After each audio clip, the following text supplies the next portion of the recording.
This program is brought to you exclusively by Bintu Report.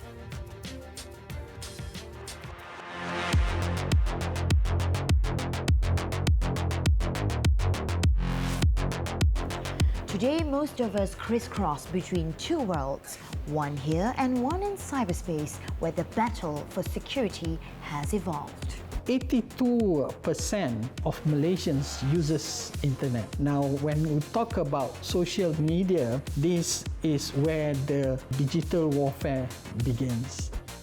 Just as ongoing terrorist attacks disrupt our cities, cybercrime strikes at the very heart of our digital lives.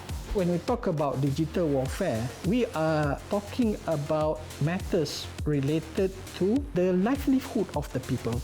Join us on Decimal Point as we explore the unseen war of the web, where every click could be a target and every connection a potential breach.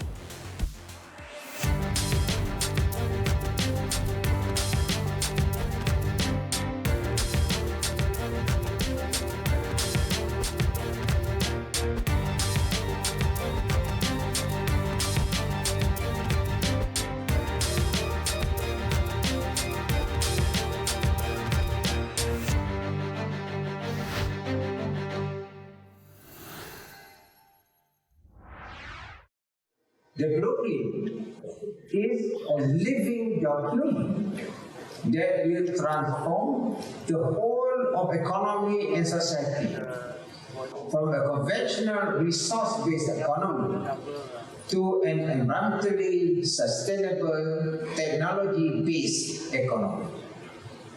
This is also to ensure that Sarawak will not be left behind, as most developing countries are already at the forefront of the digital economy, and to ensure Sarawak is on track to be developed region by 2030. We can't escape having any digital ID nowadays. Our daily lives, whether it's interacting with the government, managing banking, conducting business, meeting, traveling, shopping or messaging, are becoming more convenient thanks to sophisticated mobile and web applications. But new security measures must be implemented, as behind every security breach, a cyber thief is ready to strike. Enter a new era of digital warfare. Today we'll speak to a key figure leading the defense and why artificial intelligence is a powerful system in cyber security.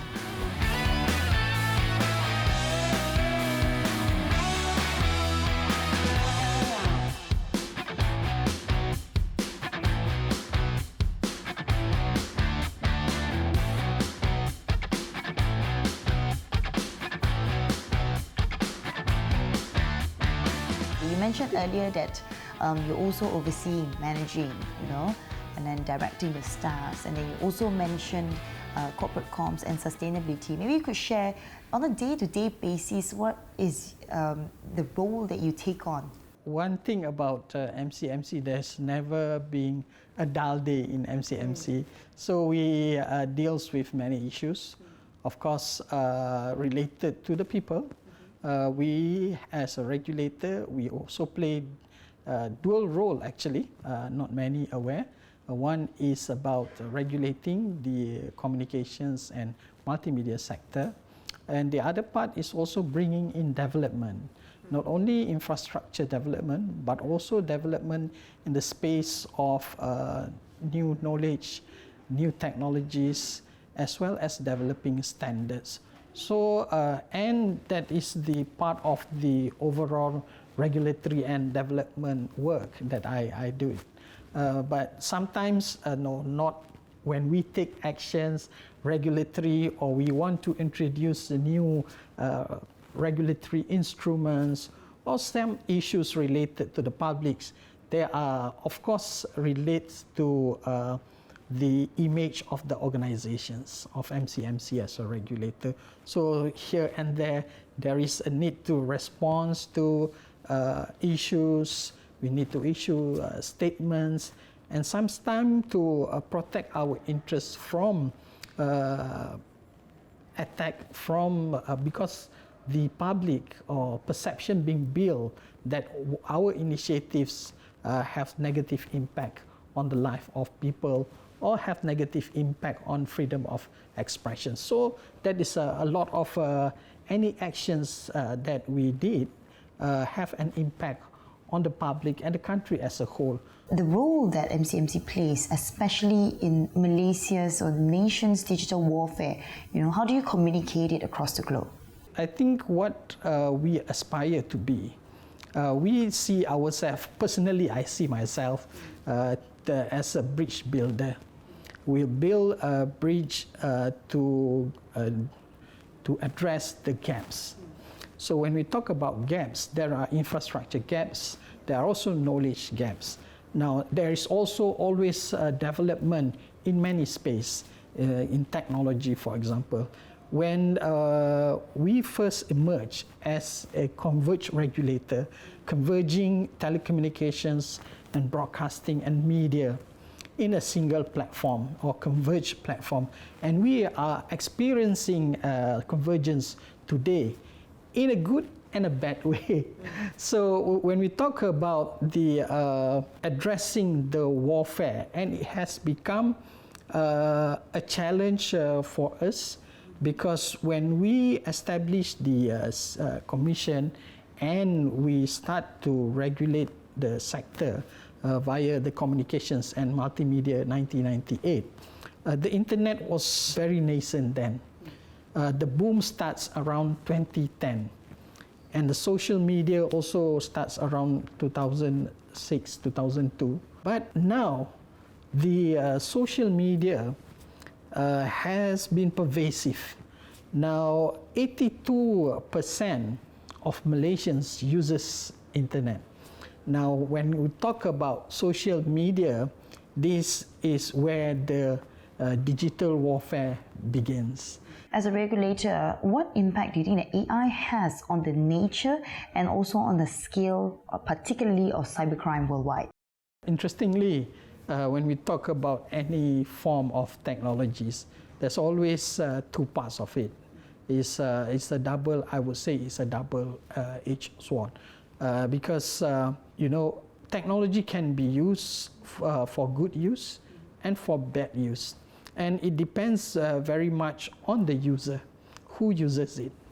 And when we talk about the nature and scale of impact of AI worldwide related to the cybercrime, we have to look from many perspectives.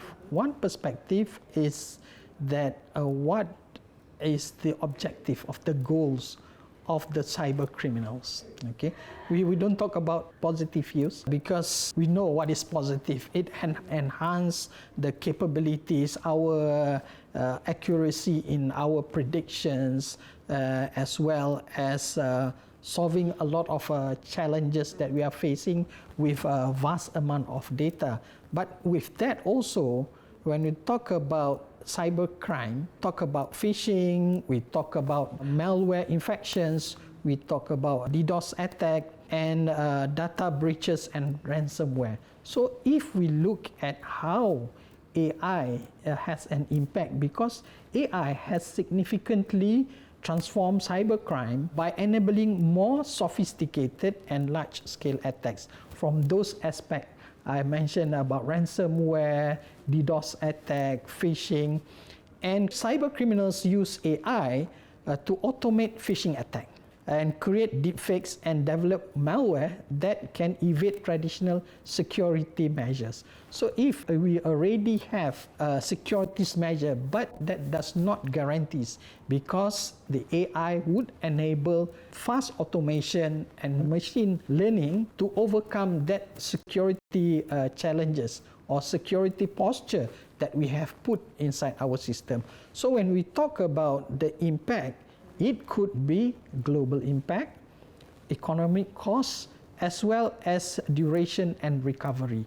So if we look from that aspect, when we talk about we are globally connected, Sarawak, for example, is supplying energy to some other parts of the country, as well as to Singapore and Indonesia in the future, I believe.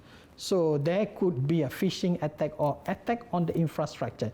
Imagine the scale. It is not disruptions of energy sector in Sarawak users, but also it affects the country where energy are exported.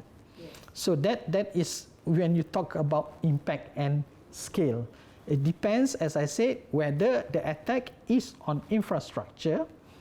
Secondly, whether the attack on individual or organizations, and it could also attack on the election system, for example, for spreading fake news through deepfake and whatnot. So when we talk about it is not just the recovery, for example, or the cost or the impact. It is not just about technical solutions. It has to look also into the perspective of other bigger pictures.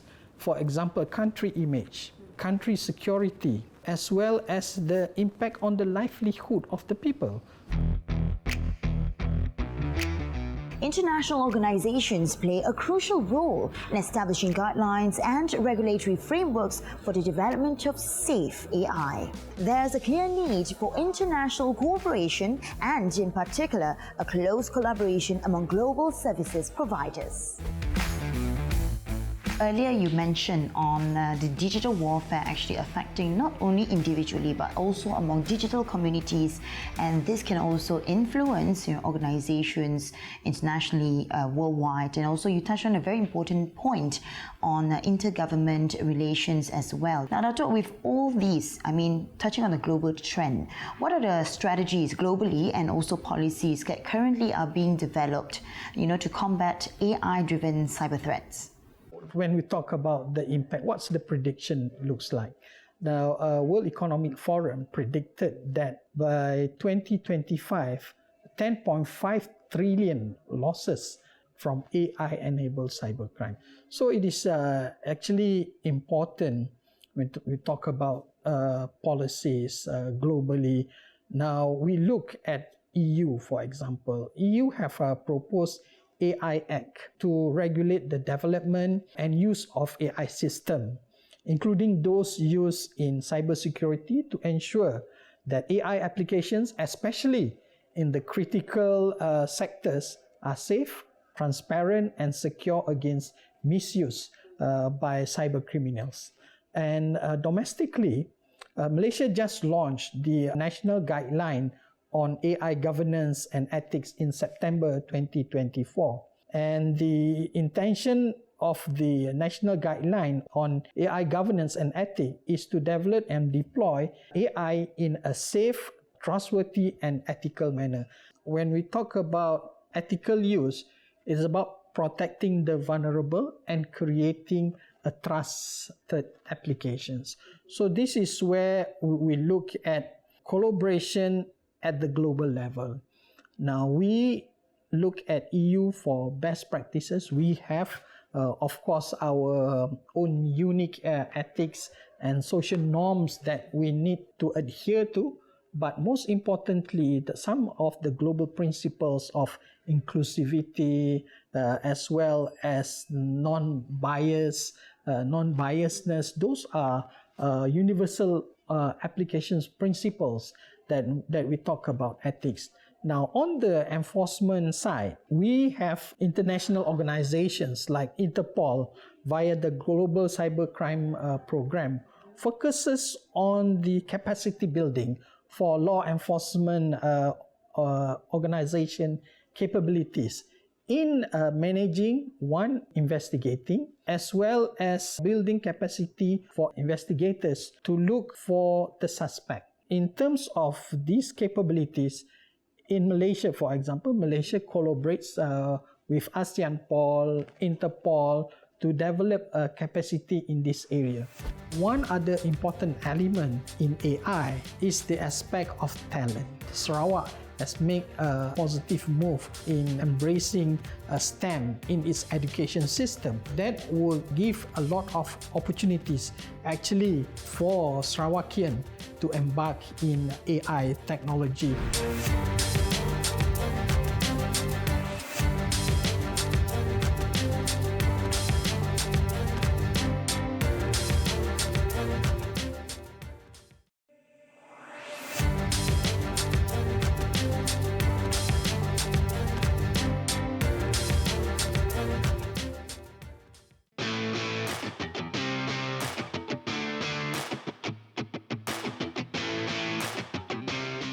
A strong cybersecurity framework is essential in protecting critical infrastructure, keeping sensitive data safe, and ensuring integrity in digital transactions. This is key in securing Malaysia's digital economy. With all these global trends coming in using technology and AI in fighting cybersecurity, I mean, for example, take Sarawak that you pointed out, for example, in being an energy provider. Now, as an example, maybe if Sarawak, with the moving of the capital of Nusantara nearby to Sarawak, it will open up even more access in joining two capitals cities together. I mean, if with the infrastructure and with MCMC coming in as a regulator on the federal level, I mean, what could be one of the strategies in bridging that gap to fight, cyber threats that could happen? Okay, what is important? It is a good thing that when we look about the addressing the cyber threat at the regional level, yeah. At the regional level, we have ASEAN. So ASEAN, we have ASEANAPOL, but also at the ministerial level, there are discussions about developing AI ethics. And the other aspect is that for Sarawak in particular, Sarawak is part of the BIM Niaga economic zone. So these are also opportunities when the Indonesian capital move to the Borneo Island. So that is also another opportunity for collaborations. So when we talk about the importance of collaborations and information sharing, this is the critical time for countries and neighboring countries to build a platform where information are shared between two countries. So creating a trusted environment to build a resilient infrastructure, because it will have an impact on both countries. So this is where I think leaders at the ASEAN level can play a big role. And Malaysia will be the chairman of ASEAN, and we will certainly at MCMC and the Ministry of Communications will take this through to ensure that the state of affairs, especially in related to fighting cybercrime, is being addressed. And we at MCMC also are consistently organizing regulatory roundtables with regulators around the globe as well as within the ASEAN country to bring forward these issues of regulating AI and regulating the OTT or the social media platform. So it is encouraging environment where when we combine our resources, we have sufficient economic powers as a regional player to bring about the capabilities of managing these challenges.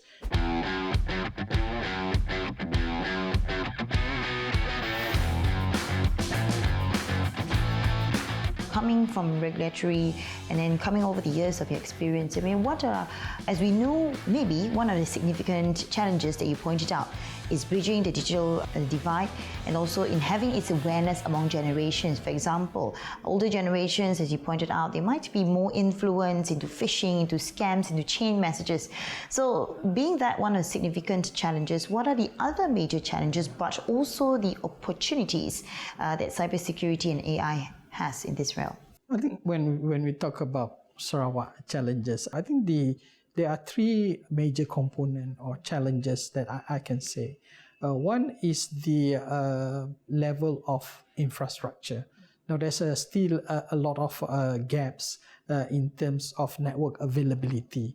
So when you have network availability challenges, then deploying AI solutions and technology solutions in different parts of Sarawak it involves the cost of building that infrastructure. Secondly, apart from the cost of the infrastructure, it doesn't have the probably economic of scales for deployment. So connectivity and economic of scales, that is one issue that need to be overcome. And we at the MCMC and the federal government are looking towards collaborating with the states in addressing this infrastructure and digital infrastructure gaps in Sarawak. Second issue is about, of course, when we talk about system, network, infrastructure, you cannot run away from human being. So human being, one aspect, of course, the knowledge gap. One is the infrastructure gap, the other is knowledge gap. But one other important element in AI is the aspect of talent. So this is where I believe Sarawak has made a positive move in embracing STEM in its education system. So that will give a lot of opportunities actually for Sarawakian to embark in AI technology and enhancing their knowledge and skills in AI deployment. And the third aspect is, of course, the cost of deployment or economic aspect of deploying this AI technology. But I see the future is bright for Sarawak. I've been this MCMC Sarawak State Director from 2007 and 2000 to 2010, and I had the opportunity to work with some excellent leaders and organizations that look into transforming Sarawak in the area of technology. For example, the science. They are very much advanced in technology solutions. Now, the Malaysian court system being developed by science, and they have also incorporated AI in their court system, online system. So I believe there is a lot of opportunity for Sarawak because the system not only being used for Sabah Sarawak courts, but also being deployed throughout the country. So looking from that progressive and adoptions of technology by Sarawak state government, the future is bright for Sarawak. And if we look at the area in which the Sarawak state government is developing, they are involved in energy sector, they're involved in oil and gas, of course.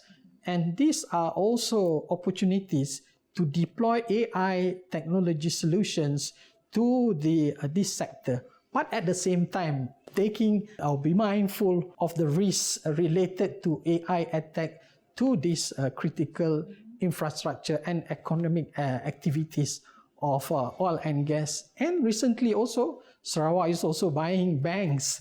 So infrastructure, financial sector, energy sector are critical infrastructure and services that are easy target for cyber or AI-enabled cyber crimes. So that is a move in the right direction for the state.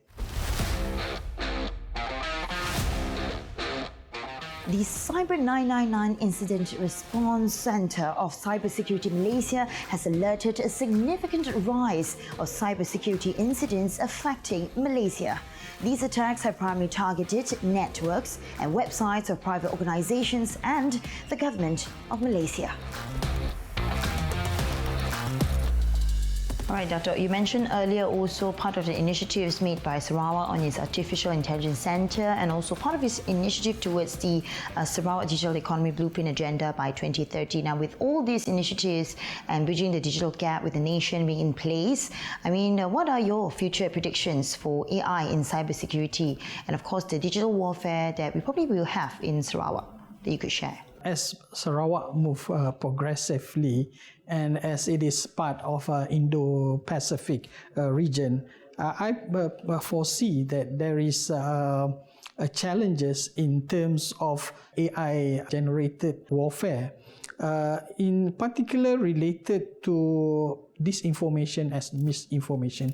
This could actually impact on the trust of the people towards whatever initiatives that the government of Sarawak is undertaking. and to ensure that the state of Sarawak prepared for this type of challenges, there must be some form of collaborations that need to happen within the state as well with their regional partners. And I would say that it is critical at this point of time to look into bridging or addressing knowledge gap in terms of the risk as well as the capacity of the people to understand fully. One part of it is understanding the risk of AI-enabled cybercrime. The other aspect of it is how Sarawak can prepare its talents, its people to embrace AI in a secure and confident environment.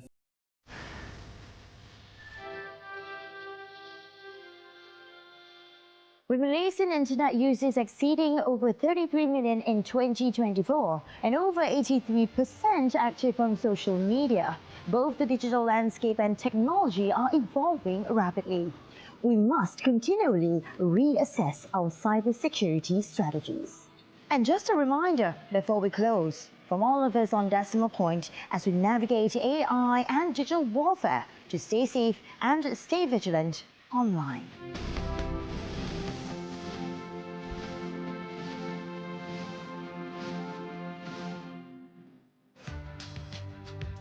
This program is brought to you exclusively by Bintu Report.